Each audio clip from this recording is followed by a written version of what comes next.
kemuliaan orang tua. Itulah tema khutbah kesempatan yang singkat ini. Jemaah Jumat yang dimuliakan Allah Subhanahu wa taala.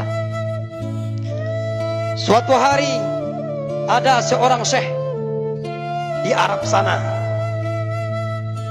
Beliau dalam ceramahnya menceritakan ada seorang anak muda yang membawa ibu kandungnya berobat ke rumah sakit. Jemaah, sampainya di rumah sakit, anak muda tersebut bawalah ibunya ke dalam ruangan dokter. Kebetulan dokternya perempuan. Kata bu dokter, silakan duduk. Pak, silakan duduk bu. Anaknya duduk, tapi ibunya tak mau duduk. Jemaah.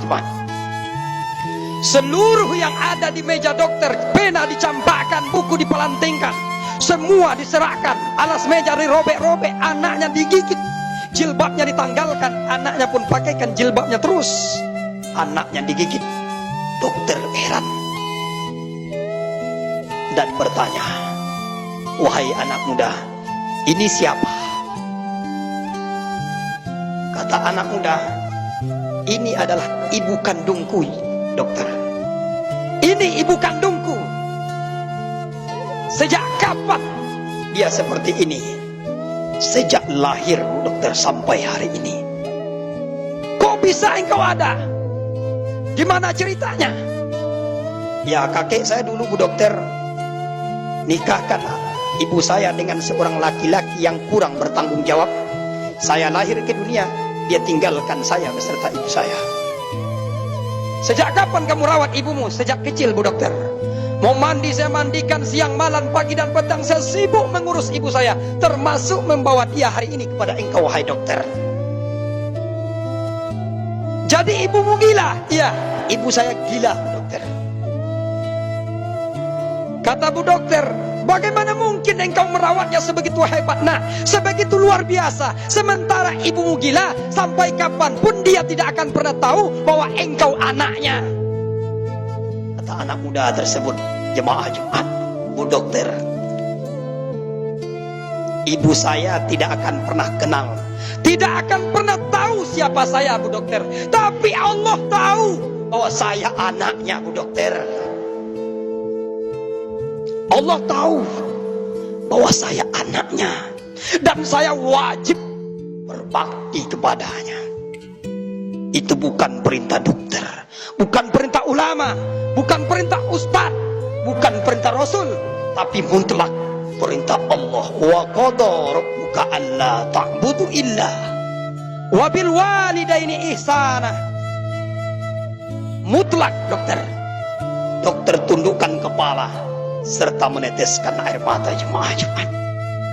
Kata bu dokter, sudah banyak nasihat yang masuk di telinga saya, nak.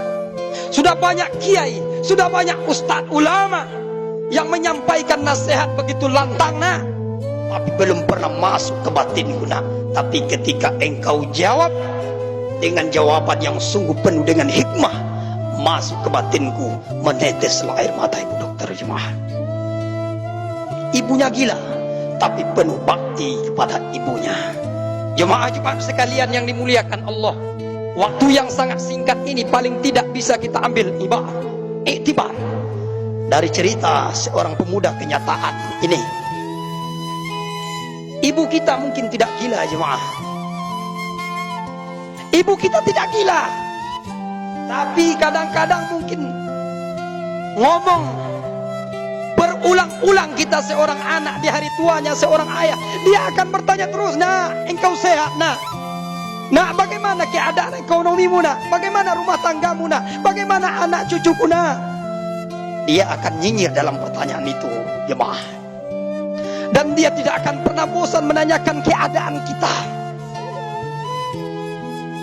Tapi kadang-kadang anak yang sudah mulai mewah ekonominya, sudah mulai meningkat prestasi statusnya di kantornya, di tempat kerjanya, menengok orang tua jarang, melihat, memperhatikan, memeluk tubuhnya yang sudah mulai rapuh, tangannya yang sudah mulai berkeriput. tapi sulit kita sentuh jemaah-jemaah. Kita ada di dunia ini bukan karena pejabat, bukan karena ustadz, tapi berkat perjuangan seorang ibu yang tegar di tengah meregang, di tengah kesakitannya. Satu langkah kaki di akhirat, satu langkah di dunia. Perjuangan, perasaan keringat, cucuran darah. Yang penting kita lahir di dunia, jemaah. Kalau seandainya ibu dokter di saat kita lahir seluruhnya sama, bu dokter tanya, bu, kalau seandainya ibu selamat, anak ibu mati, bu. Tapi kalau anak ibu selamat, ibu mati. Seorang ibu yang mulia yang kita cintai itu, pasti dia jawab, biar saya mati bu dokter, yang penting anak saya selamat. Biarlah saya tidak makan, yang penting anak saya kenyang bu dokter. Biarlah saya tidak pakai baju baru, yang penting anak saya pakai baju baru.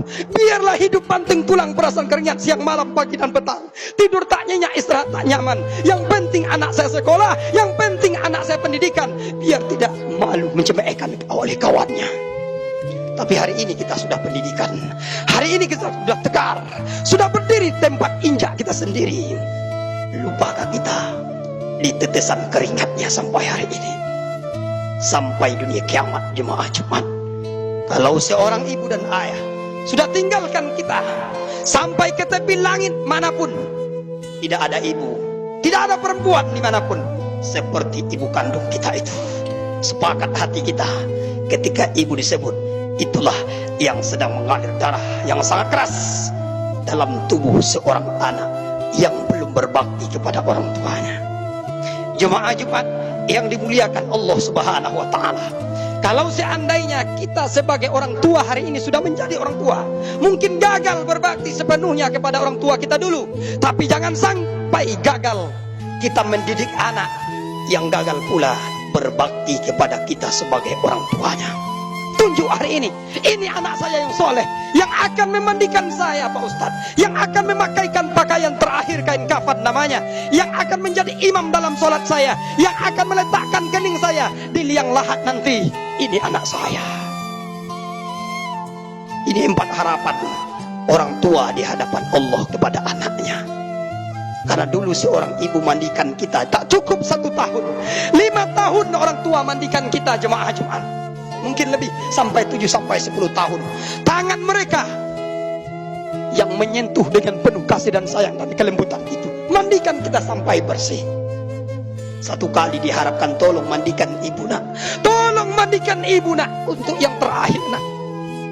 Ketika badan ibu terbaring kaku, tangan tidak berdaya, hati pun sudah mati nak, mulut sudah terkunci, tangan engkau yang akan menyentuh ibu nak.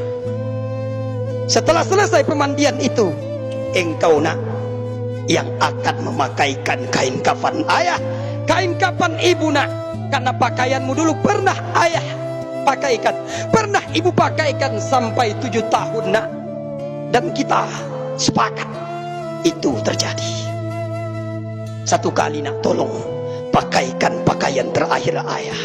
Ketika ayah sudah diam 1000 bahasa nak, ayah tidak bisa bergerak, kaki tidak bisa berlangkah, tangan tidak bisa diayunkan, lidah sudah membisu nak, otak tidak berfungsi, hati pun sudah dikunci mati Allah.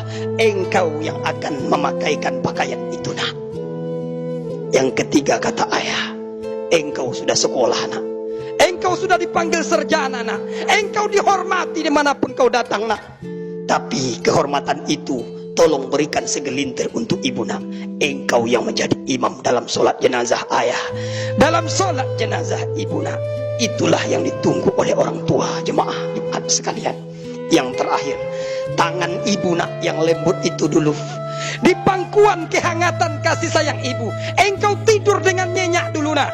Tak bisa kau tidur dalam keadaan berbaring ibu, biarlah ibu tidur dalam keadaan duduk nak. Biar ibu tidur dalam keadaan berdiri, yang penting engkau tidur di pangkuan kehangatan kasih sayang seorang ibu nak. Tolong letakkan dengan tanganmu yang lembut itu ibu nak, tolong letakkan dengan tangan pumpulan nak. Kepala ayah, badan ayah kau gendengkan di liang lahat itu nak. Maka itulah harapan seorang orang tua. Jangan sampai sunyi di tengah keramaian, anak banyak, cucu menantu banyak, tapi ketika